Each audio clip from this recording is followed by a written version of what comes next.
I've worked with Paul here for about 15 years. Oh, I do a program on the Illinois legislature down at Springfield, and that's how we got together. So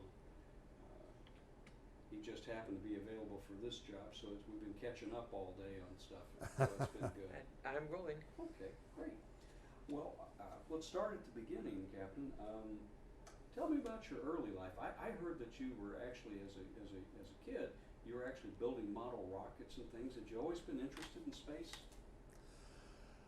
I have, but not as an astronaut because there wasn't anything called astronauts in those days.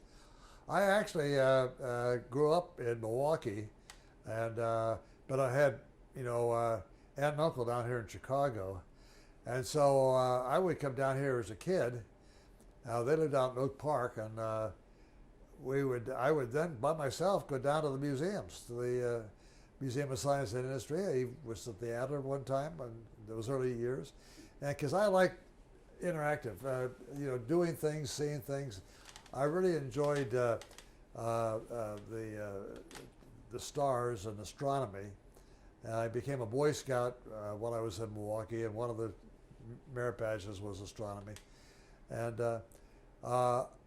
then during high school, this was during the war years, World War II, and I had read a lot about Robert Goddard's work. Now, Robert Goddard was sort of the American pioneer of developing of liquid fuel rockets. Started in 1926, as a matter of fact, and he did a lot of work out at Roswell, New Mexico. I was very much interested in that. And then, of course, towards the end of the war, we learned about the German activity. In fact, I think we had on display one time a captured V2 engine that was going through Milwaukee. And so a friend of mine, a classmate, and I decided to build some rockets. Now, model rocketry today is a really scientific hobby. I mean, they have all sorts of things you could buy at hobby stores, engines and propellants and things like that. But in those days, that was something entirely new. And we made one out of a mailing tube, built the engine out of wood with a nozzle. We tried to duplicate what we had. I had some books on it. And the fuel was essentially gunpowder, but we mixed sulfur and potassium nitrate and charcoal and the proper ingredients. Our our chemistry teacher sort of gave us a hand on that. He didn't do the actual work. He said, here's the ingredients that you need to have. And so we did that and packed it down with a sort of a filler that we had, real tight. And it worked, but I mean, a lot of times the filler got loose, and instead of having a rocket propeller going up, it would get so loose that it would sort of explode on its way up. And those days, I'm wondering why I didn't get hurt doing this kind of work. But that got me interested in rockets. This was back in 1945, 44, that era. When did you take your first airplane ride? I had one airplane ride when I was a youngster. My father's company had a pilot it was an old Waco airplane, twin wings, two wings. And they went around to the various cities that the company was involved in. And it came to where I was at that time, Lewiston, Pennsylvania. I was just a youngster. And I got a ride. That was the only time I had an airplane ride. And so it wasn't until I was already at the Naval Academy where I started to fly back to Milwaukee on commercial that I even had a flight. But my uncle was a graduate of the Academy out of the class of 1913, and became the 58th Naval Aviator. So although I never flew until I really, started going to Pensacola, he gave me all sorts of, talks and about naval aviation and things like that. So that made me very enthusiastic. When did you go into the flight program in the Navy? When did you start training? Well, as I got towards the end of high school, I really wanted to become a rocket engineer. And I had written to the American Rocket Society, which is now the AIAA, a huge affair, how I could become a rocket engineer. And essentially they said, well, there's no discipline specifically in that field in colleges, but if you take thermodynamics and mechanics and math and things like that, time will come where they'll all be good, so you can utilize those. And then at the end, he said, be sure you want to go to places like MIT or Caltech. To tell you the truth, I couldn't afford any of that. My father died when I was 12, and so I didn't know how I was going to go to college. And then there was a program for the Navy to recruit naval aviators, because just after the war, more naval aviators left the service than the Navy expected. So suddenly there was a shortage. And so an admiral by the name of Holloway started this Holloway program of sending college or high school students that had very good grades down to Pensacola for 2 years of flight training, then out to sea as midshipmen. And then after about 6 months of that, if they qualified, they'd become an ensign, and then they would send them back to their last 2 years of college. It was a great program. And so I volunteered, and I was accepted. And I went down to Pensacola to start becoming a naval aviator, following my second goal. I couldn't get into school to really become interested in rockets, and so I became a naval aviator. But I only went through pre-flight when I got an appointment to the Naval Academy, because my mother wanted me to get my education all at one time. So I left that program, went to the Naval Academy, graduated, 52, but because I had started into aviation, they put me right back into training, and I got my wings in 1954. What were you flying? Pardon? Did you go out to the carriers at that point, or? Yes, what I did was I was one of the first people that got into jet training too. So I was assigned to a large squadron out in California, Moffett Field, and they trained night fighter teams. Now, I was a rookie out there. Most of these people that are training for night flying off of carriers are second tour pilots, because night flying off carriers had not yet been perfected in the early 50s. Most of the squadrons flew in the daytime, and then they settled down at night. But they did need some support at night, and so they only sent teams out for that. About 4 airplanes, 5 pilots, about 30 enlisted as a team. And I got on one of those teams, and fortunately I got through it okay, but I mean, it was quite an adventure for me, being a rookie. And when I got back, the squadron actually changed its mission. Instead of taking teams out for night work, they became what we know as a replacement air group squadron. They got all the new airplanes in that the Navy was now getting, and they were training the skippers and the execs and the maintenance people and the operations people, about 4 people of each squadron, how to fly these new airplanes. And then they would go down to their squadrons and teach the rest of the squadron how to fly the airplanes. And I ended up being an instructor in these new airplanes, which was really, really an enjoyment to fly all these new airplanes and then instruct on them. And after I was there for about 2 years, I applied for test pilot school, and I was accepted as a test pilot at Patuxent River, Maryland. Went through test pilot school and then was there until for about 2 years, and then I was assigned to be an instructor on a brand new airplane that I did most of the test work on. It was called the Phantom, the F4, and I was assigned down to Oceana in Virginia. And while I was there, I had applied for the space program earlier, back in 1958, as a matter of fact, just after I graduated from test pilot school, but I didn't make it. That was for the original 7 that actually got it. And when I got down to Oceana, my squadron, I applied again because they were looking for some more, and I was accepted this time. And So in October of '62, I went to Houston to join the space program. Now that would have been, okay, that would have been about the time. Yeah. Okay.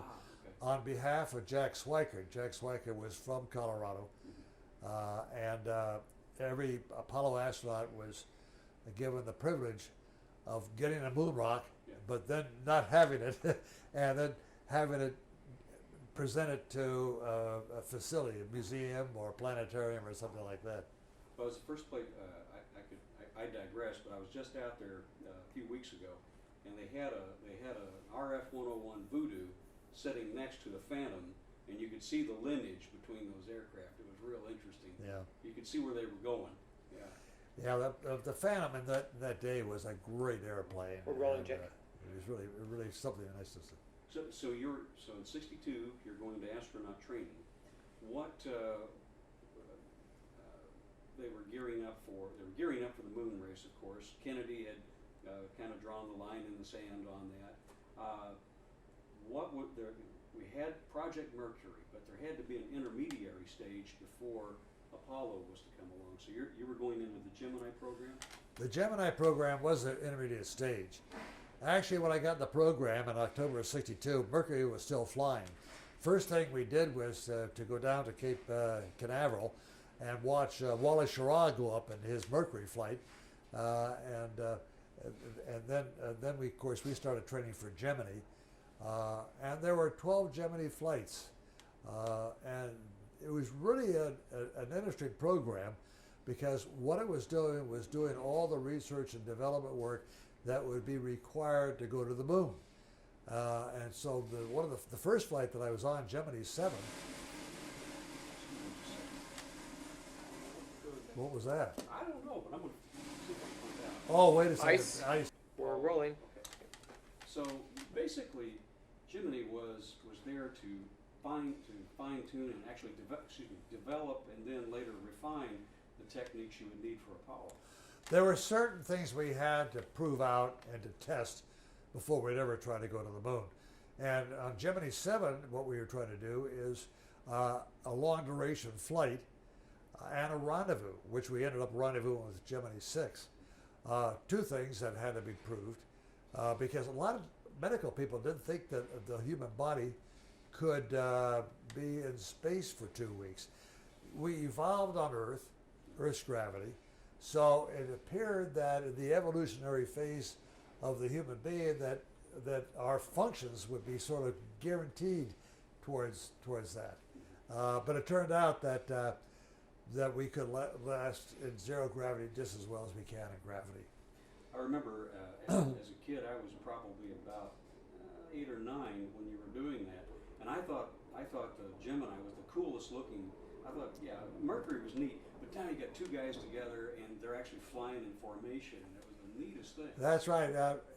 That came about because they were supposed to rendezvous with an unmanned satellite called Agena, and the Agena didn't make it into orbit. And so at the last minute, which shows really the good leadership of NASA at that time, they decided that, well, why don't we just have Gemini 7 is going to be up there for 2 weeks. Why don't we have Gemini 6 rendezvous on? Then we can prove the rendezvous, not the docking, but just the rendezvous. And that's exactly what happened. And then later, Gemini 12, which was, I believe, the last of that series. Gemini 12 wrapped up everything that we had to do. One of the big problems we had through Gemini 9, 10, and 11 was how to work outside the spacecraft. Because when we got the astronauts outside, we all forgot Newton's third law of motion, that for every action there's an opposite and equal reaction. And when they would touch the spacecraft, they would repel them. And so on Gemini 12, we had to figure out how best to do work outside. And we used actually a boys' swimming pool up in Baltimore and put a mock-up of the Gemini in the water. And we had Buzz Aldrin in a spacesuit, which works just as well underwater as it does in space if you put lead weights around his body to make it neutrally buoyant. And that's how we found out the techniques to work in zero gravity, which of course now in our shuttle program you saw people all the time working outside the orbiters. Just the engineering challenge of doing something like Apollo. You have a rocket that's what, 360 some odd feet tall. I've read a lot about it. You know, everything from drilling the plates and everything in the bottom of the main engines and everything, trying to get the fans to spray right and everything, all the way up to the command module. An incredible challenge for this country. That's right. The Apollo program was really a triumph of thousands of people and hundreds of companies who got a mandate, a commitment that President Kennedy said we'll go to the moon by the end of the decade, and working together and making sure that everything fit. I mean, there's all sorts of major companies that had to put their vehicles working together on top of a booster that I had to make sure it was working, and it had thousands of parts all working together. And so it is really, I think, in the 20th century, one of the greatest accomplishments that this country had done. There were several test flights on the Apollo series, of course, after the fire that was so tragic. Why did they decide to do the all-up testing like that as one approach? Well, that was a concept I think that the NASA hierarchy decided to do. Von Braun was an advocate of all-up testing. But the actual flight of 8, who was not going to go to the moon at that time, two things happened in 1968 that changed the mission completely, which also demonstrated that sometimes bold decisions bring in very good results. One thing, Apollo 8 was going to test the lunar module in Earth orbit along with the command module, and the only one difference between Apollo 7 and 8 was the fact, and the lunar module, was we were going to go up high and then come back in at a speed that was comparable to coming back from the moon. But Grumman, who built the lunar module, said, we can't deliver a lunar module before the end of 1968. It will be 1969 before we can really get one. And then we also knew that the Russians, at that time the Soviets, were going to send a man around the moon, not just circumnavigate, not to orbit, in the late fall of 1968. And we know now, of course, that they were very adequate that they were going to do that. That was their plan. They had sent up a couple of spacecrafts around the moon called Zond with animals to see if this was feasible. The first one was a failure. The second one was pretty much of a success. Then in Russia, they debated, should we send another animal flight up to make sure before we commit the cosmonauts? In this country, we said if Apollo 7, that will orbit the Earth and the command service module will prove out to be feasible and good, we'll send Apollo 8 all the way to the moon. And the big Saturn V booster, we only made 2 unmanned flights on it, and this is the 3rd flight to go all the way to the moon. And as it turned out, of course, we were very successful in that flight. What was your feeling when you found out that you were actually going to go there on Apollo 8? It was kind of interesting because I was first assigned after my Gemini 12 to be on Neil Armstrong's Apollo 11 mission. And then Mike Collins was on Apollo 8 when it was still an Earth orbital flight. And then Mike had a medical problem which delayed him till he went on 11. And I took his spot on 8. And at the time I took his spot, then after that, we switched our missions to go to the moon, which to me was kind of nice because to go to the moon for the first time. It was part of the highlight of my career, really. Being the first 3 people to see the far side of the moon, to see the Earth as it really is.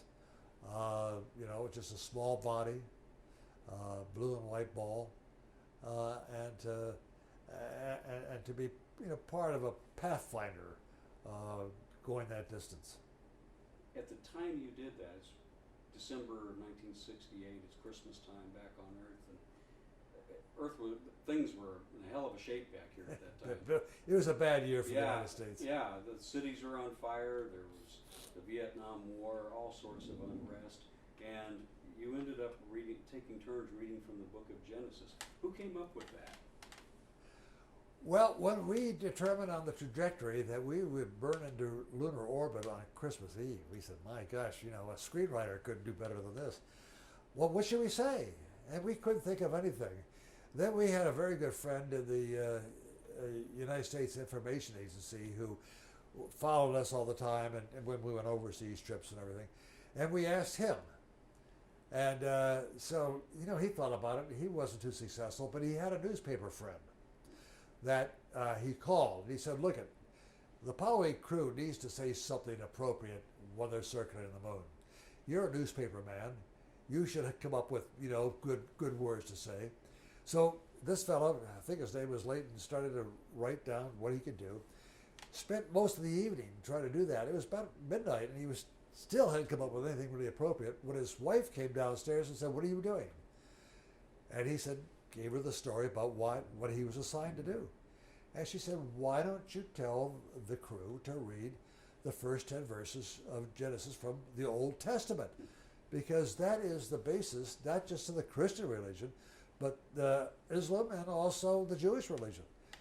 And it would impact most of the people who would be tuned in listening to them. And so that's how it came to pass. Wow. Love that. Of course, 11 actually landed.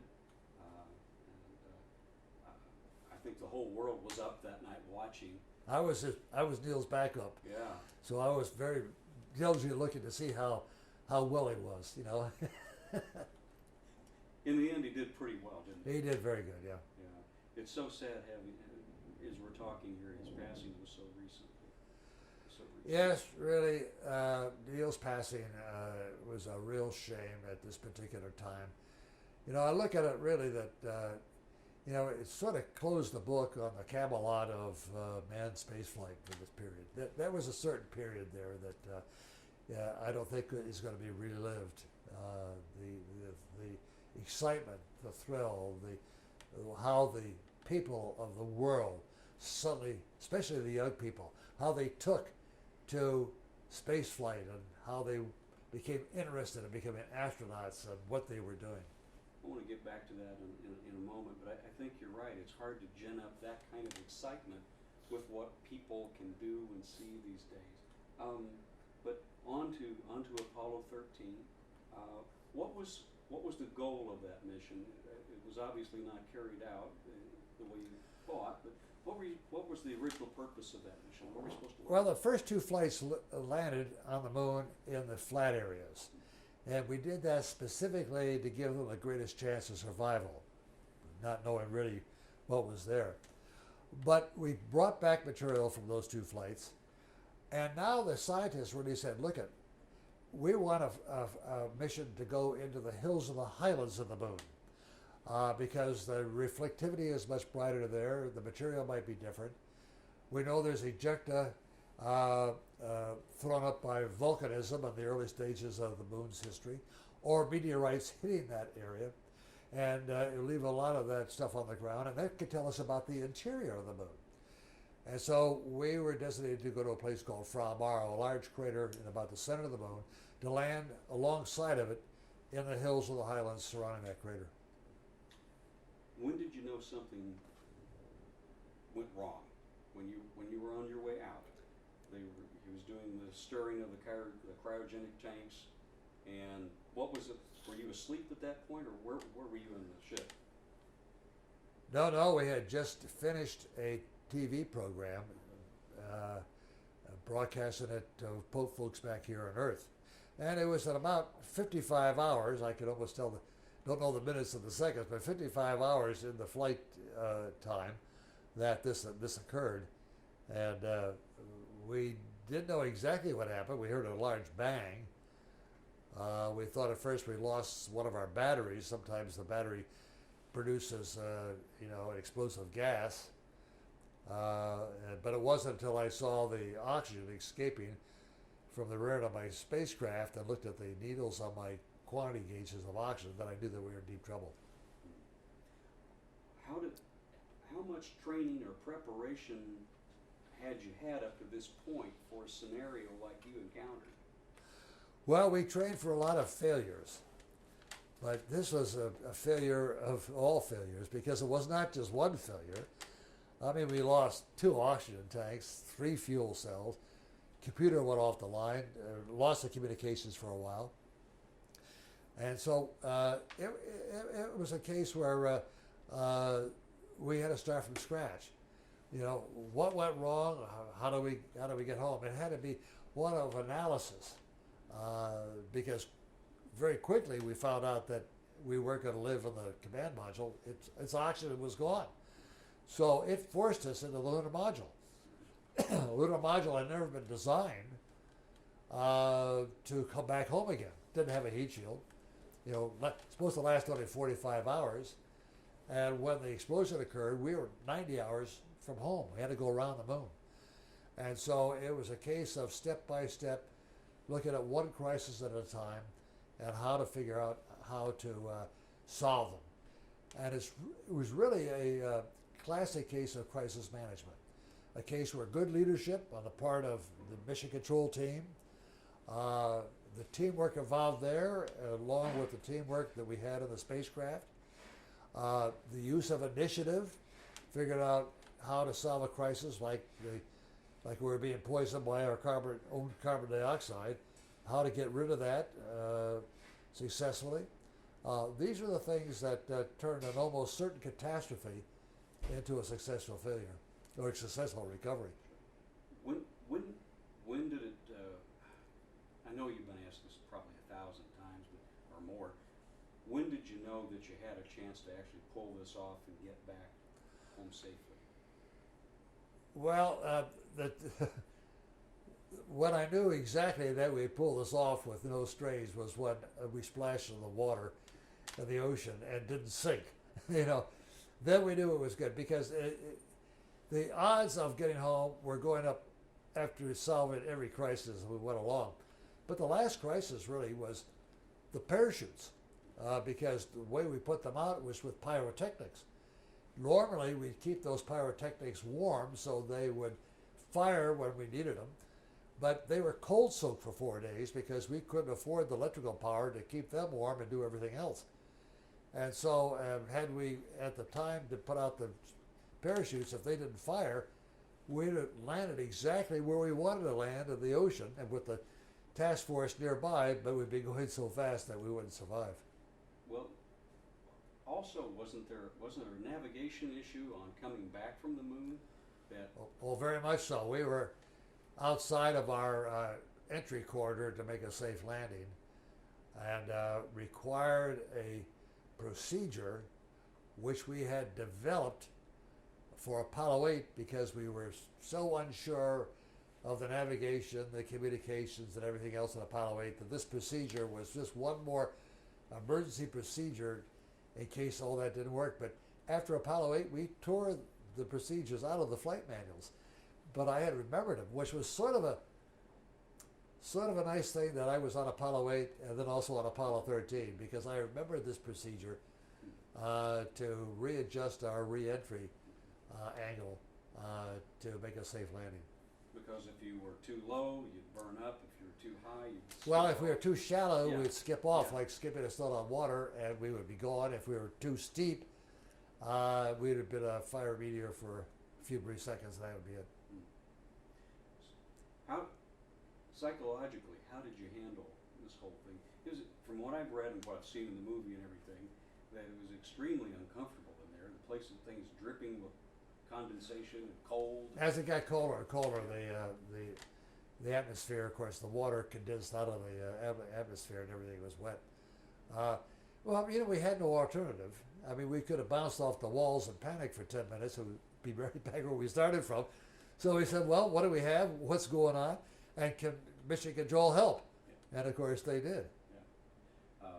And there was a lot of support going on. They had, was it all the same engineering, all the same gear down there, and they were trying to see what it would do in the situation. That's right. They tried to figure out the procedures to use, and they were very helpful in getting that one procedure to speed up to get back home again after we left around the moon.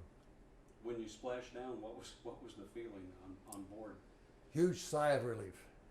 Like to see that water over the window, and when the Well, the scuba guys came over and you knocked on the window. You know, we were very happy. No doubt. Got to ask about the movie. It was one of the best ones I've seen. How close to the reality of what you experienced were they able to capture? The movie was very accurate. All the incidents were true.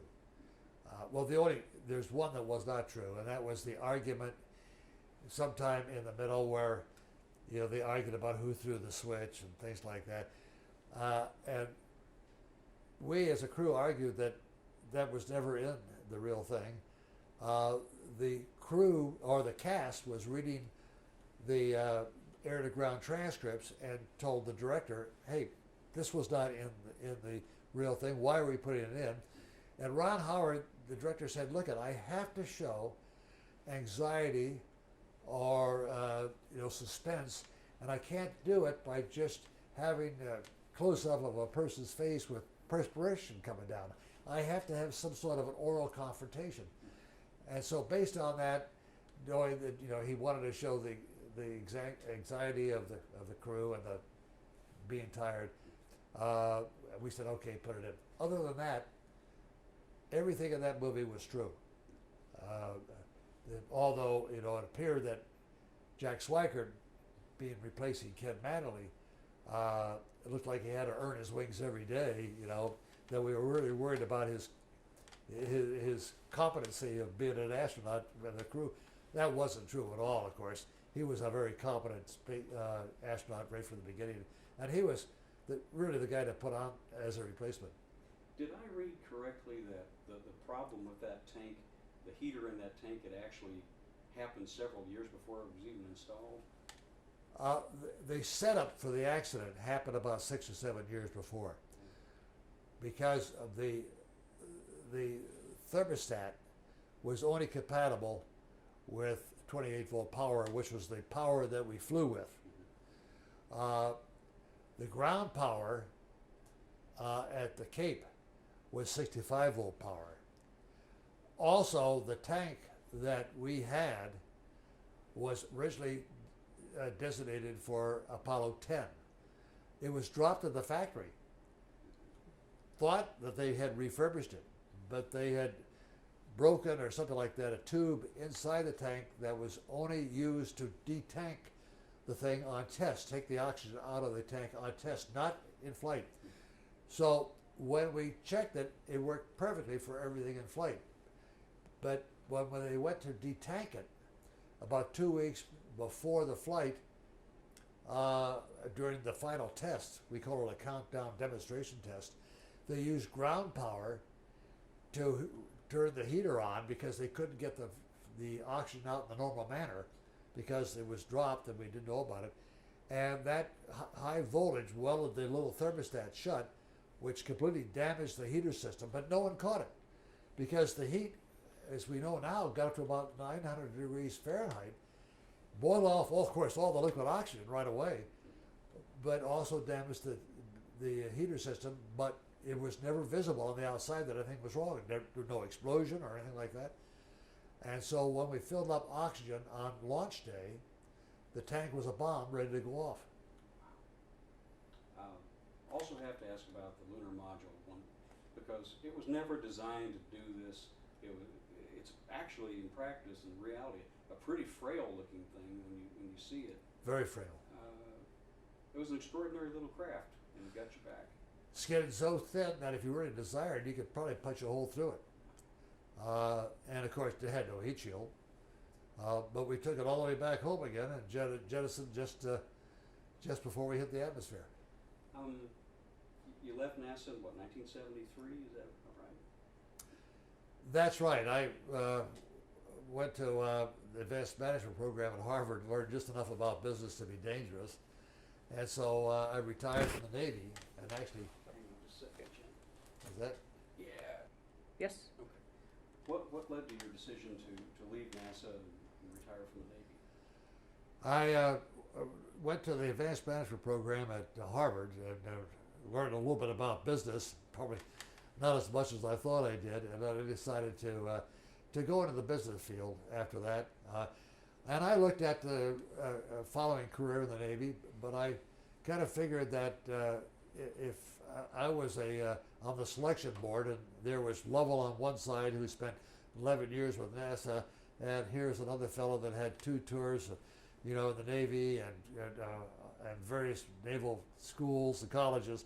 Who would I select for admiral? I had been a captain for 7 years. I said, well, I'd pick this guy over here, not Lovell. And so I said, well, maybe I better go into business since I'm probably as far as I could go. And that's how I got involved. I got in the tugboat business, believe it or not, with friends that I knew down in Houston. And that was a very lucrative business. But then I left that to get into the telephone business, which our company down there was sold to a company here in Chicago. And so the people that we sold the company to, Centel Corporation, asked me to come to Chicago, and that's how I have ended up here in Chicago for the last 30-some years.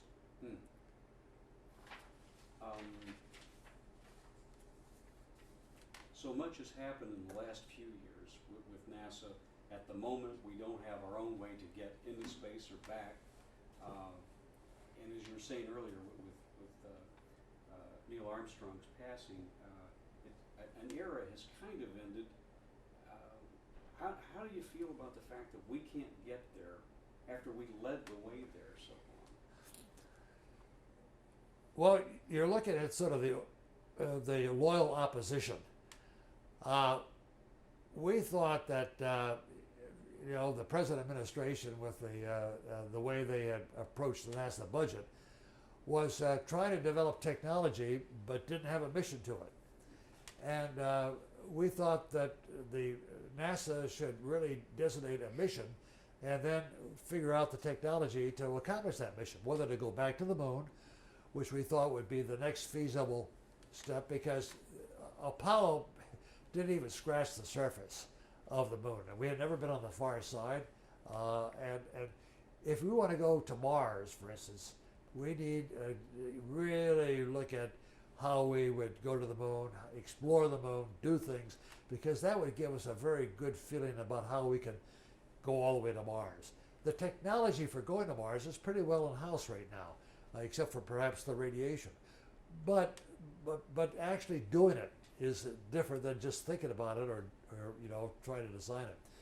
And so we kind of think that that's the way our space program should be headed, because not only the technology and the prestige of going back to the moon or going to Mars, but what it does to the young people of this country in the enhancement of education.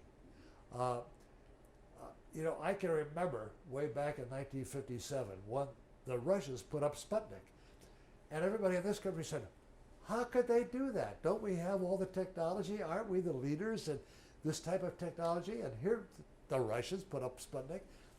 It really was a spur to the education of young people starting in 57 to 60 that kept on all through the period once we started our space program going. And now that we have sort of a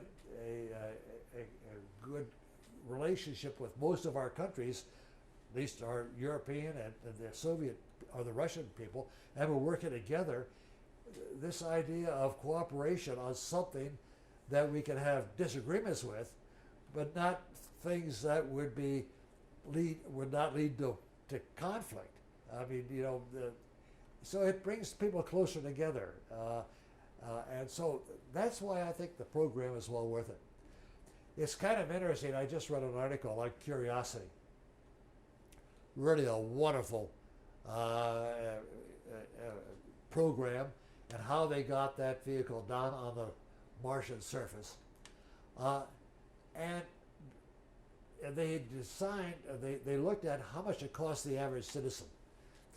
And looking at that, there would be about 140 million taxpayers in this country, and spread out the cost of that program over the 6 or 7 years that it was going on, it got down to be $1.47 a month for the people to support that Curiosity program. So these programs, I think are well worthwhile. I think they enhance the people, and the people are proud of it, and I think they're not willing to leave it go. What do you think now, looking back, about your own contributions to the program and what you were able to accomplish? Well, I hope that what I did added to the overall knowledge, technology of our space activities. A lot of what I did, of course, was necessary in research and development to further on, which all the technology now had spilled over into the Skylab program and then into the shuttle program and the International Space Station. A lot of things that we did in the early days now are taken for granted now in these new programs. How does it feel to have made history like you have? I'm just curious. Well, I'm just one of many people that did it. I'm one of the the end results of thousands of people working together and accomplishing things. Well, thanks for the time. I really do appreciate it. And My pleasure. I hope it works out. I think it will. Thank you so much.